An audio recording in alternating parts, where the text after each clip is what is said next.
মহারাজের আদেশ পালন হয়েছে।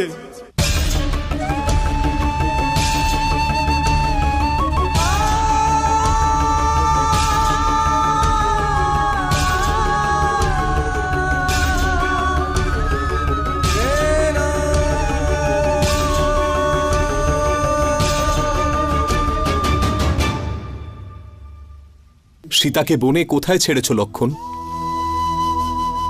ও সুরক্ষিত আছে তো? অগ্নি সমর্পণ করার পর আহুতির সাথে কি হয়ে থাকে এটা পুরোহিতের চিন্তা করার প্রয়োজন নেই মহারাজ। আপনার বংশের গৌরব আর গরিমার সুরক্ষার যজ্ঞে মাতা সীতাকে আহুতি দিয়ে এসেছে আপনার এই সেনাপতি।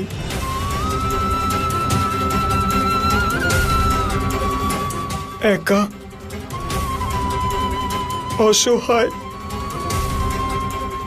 ঘন জঙ্গলে ছেড়ে চলে এসেছি আমি মাতা সীতাকে।